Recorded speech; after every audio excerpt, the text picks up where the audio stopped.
The 4 fundamentals of fat loss: total daily energy expenditure, water intake, consistency, and patience. So, total daily energy expenditure, what is that? Well, it's commonly referred to as TDEE for short, and basically it means the amount of calories that your body burns on any given day on average.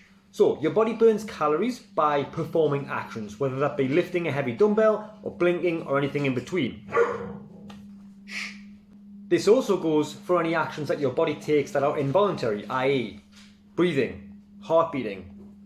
Basically, you're burning calories when you're asleep. At all times, your body is working to keep you alive. And this is why your body needs food to pay for the expenditures, to pay for the actions that you take. The more actions you take throughout the day, the more calories your body's going to burn. Now, I like to think of things in really simple terms. So here's an analogy that hopefully makes sense. Think of your body as a bank account. Your calories in, they are going to be bills, expenditures, mortgage payments, rent, food, etc. And the calories that you burn, that's going to be the money you earn throughout the month. Now, if, from a financial point of view, if you earn £1,500 a month, but your bills and all your expenditures come to £1,700 a month, that means you're going to have a £200 excess in what you owe. You're basically going to move into your overdraft. Now, that's no big deal as a one-off, but clearly if you do that consistently, there's going to be consequences. Similarly, if you consistently eat slightly more calories than you burn, they go into your body's overdraft and are stored as excess body weight, excess body fat, etc. On the flip side, if you burn more than you eat, it's taken from your overdraft, so you lose weight. That's how your body manages your weight. Anything extra that you've consumed is stored, you gain weight. Anything extra that's taken, i.e. you've burned more, you lose weight. If you're looking to drop excess body fat, what you need to get a good understanding of is how to burn more calories on average per day than you consume. The easiest and most effective way to do this is to count your calories, to track them, and to track how many you're burning. It's difficult to do it accurately, but it is beneficial to try. However, what I would say is that it's not absolutely essential. You can still make progress without doing this. It's not for everybody. It's not absolutely essential, but it does help you be more efficient. Number 2 would be water intake. Now, water is essential for all human life and indeed all life as far as we know. So you should drink it and drink lots of it. The average person drinks something like 80% of people drink less water on a daily basis than they should. A human adult can look to drink 1.5 to 2 litres of water to stay nice and hydrated. If you are underhydrated, there is several side effects to that. One would be poorer mood, or at least more likely to have a poorer mood. Worse quality sleep, feeling more hungry, poor focus. All of these things are not a good recipe for making smart choices around working out and around sticking to a structured calorie plan. So basically, drink as much water as you can to help you with those goals and reap all the other health benefits that come with that. However, one thing that I can hear people shouting through the screen is, if I drink a lot more water, what's going to happen? I'm going to spend half my day at the toilet. Yes, 2 things. Number 1, that is a small price to pay for the benefits that you'll get. Number 2, it actually lasts for a few days. So if you're a person who doesn't drink a lot of water and then all of a sudden you start, you absolutely are going to notice in how often you have to visit the toilet. However, after a few days, your body will have a new rhythm, it'll settle down and you'll be back to normal in no time. Drink as much water as you can. Number 3, consistency. My favourite phrase is that consistency beats intensity. Basically the story of the tortoise and the hare. If you don't brush your teeth for 2 or 3 months, your teeth are going to fall out. If you don't brush your teeth for 2 or 3 months, but then you brush them for an hour at a time, your teeth are still going to fall out, because you cannot treat that problem with intensity. You have to treat it with consistency, i.e. twice a day, a couple of minutes at a time, every day.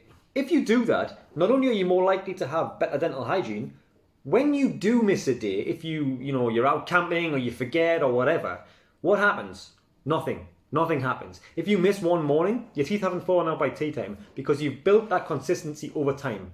Consistency does not mean absolutely every single time perfection. It means often enough.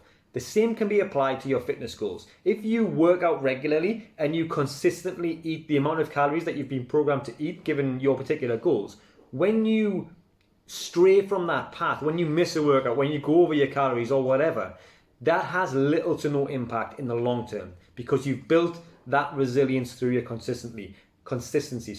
It's only when you stop consistently that there's a problem.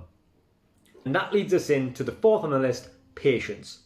One big problem that humans have with very long-term goals, such as losing weight, is it's very difficult to get a realistic idea of how much progress can be made, what your milestones are, how long it's going to take, and all that kind of thing.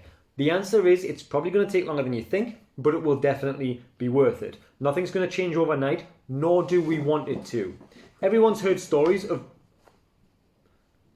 Everyone knows somebody who's lost a dramatic amount of weight in a short period of time.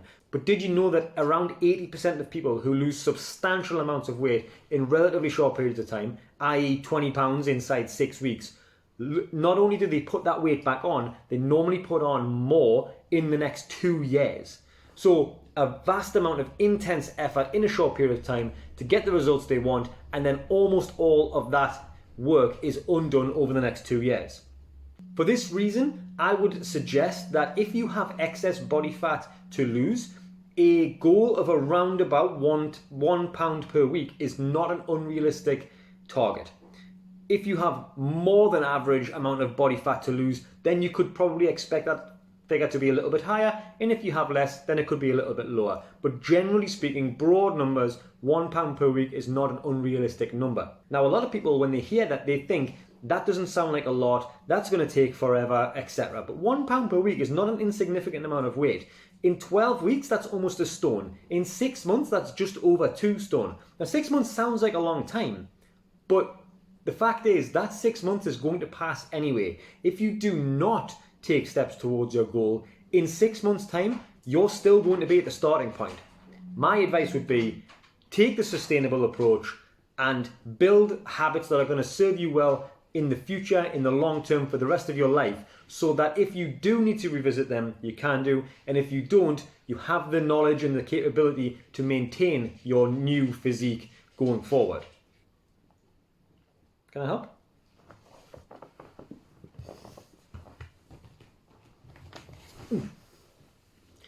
A sustainable approach is best, not just for the long term, but for your health as well. If you do have any questions, then by all means reach out. But in the meantime, take it easy.